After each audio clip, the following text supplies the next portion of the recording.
नमस्कार दोस्तों, स्वागत है आपका हिंदी नॉलेज शो में। तो दोस्तों, अभी इजराइल युद्ध की आंच ठंडी भी नहीं पड़ी थी कि अरब देशों में उसी इलाके में एक और युद्ध शुरू हो चुका है, जिसे शुरू किया है तुर्की ने। दरअसल इसकी शुरुआत हुई थी अब से 3 दिन पहले। दरअसल हुआ ये कि तुर्की की सीमा मिलती है इराक और सीरिया से। इसी सीमा के पास तुर्की के कई सैनिक कहीं पर जा रहे थे, लेकिन अचानक से उन पर अटैक होता है और ये अटैक बहुत ही ज्यादा डेडली साबित हुआ, क्योंकि इसमें करीबन 12 तुर्की के सैनिक अब तक मारे जा चुके हैं और दर्जनों घायल हैं। ऐसे में तुर्की के सैनिकों का मरने का आंकड़ा अभी और ज्यादा बढ़ सकता है। अब इस चीज से तुर्की बौखला गया और उसने 2 दिन पहले ही सीरिया और इराक के अंदर घुसकर एयर स्ट्राइक करनी शुरू कर दी। हालांकि मैंने इस पर 2 दिनों तक वीडियो नहीं बनाई, क्योंकि ये तुर्की का रूटीन है। तुर्की के सैनिक अक्सर इराक और सीरिया की बॉर्डर पर मारे जाते हैं और फिर तुर्की 1-2 दिन तक वहां पर एयर स्ट्राइक करके वापस चुपचाप बैठ जाता है, लेकिन इस बार ऐसा नहीं है। दरअसल इस बार तुर्की को नुकसान ज्यादा हुआ है। 12 सैनिकों का एक साथ मारे जाना कोई छोटी मोटी बात नहीं है।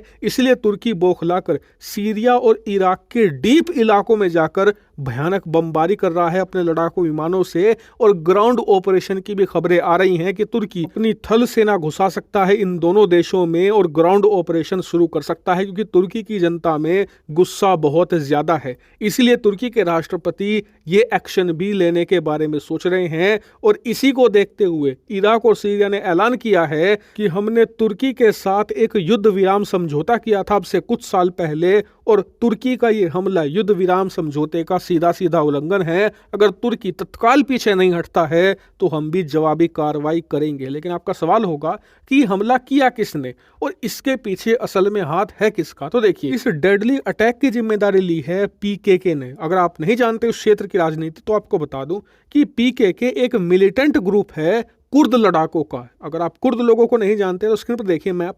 ये कुर्द लोगों का मैप है ये लोग सभी मुस्लिम ही और सुन्नी मुस्लिम हैं। लेकिन जैसे मैप में आप देख सकते हैं, ये तुर्की के कई इलाकों में फैले हुए हैं, इराक के कई इलाकों में फैले हैं, सीरिया के कई इलाकों में फैले हैं। इस प्रकार से इस पूरे इलाके में ये फैले हुए हैं और इनकी मांग ये है कि इन्हें एक अलग कुर्दिस्तान देश दिया जाए। जहां जहां पर कुर्द ज्यादा हैं उस इलाके को मिलाकर इसे एक कुर्दिस्तान देश घोषित किया जाए। और जो तुर्की है, सीरिया है, इराक है, ये तीनों देश एकजुट होकर इस चीज का विरोध करते हैं। लेकिन अब से कुछ साल पहले इराक तुर्की और सीरिया से अलग होकर कुर्दों के साथ एक समझौता कर चुका है, जिसमें इन्होंने इराक के वो इलाके जहां पर कुर्द ज्यादा संख्या में हैं उन्हें कुर्द रीजन घोषित किया और उस पूरे रीजन की जिम्मेदारी कुर्द लीडर्स को दे दी कि आप इस पूरे इलाके को संभालिए, हम बस आपकी जो डिफेंस है, जो फॉरेन पॉलिसी है, वो हम संभालेंगे, बाकी सब आप देखिए। आपको एक इंडिपेंडेंट रीजन के तौर पर जिम्मेदारी दी जाती है, जिससे कि कुर्दों ने इराक के अंदर कभी कोई बड़ा कांड नहीं किया, ना ही इराक की सरकार पर हमला किया।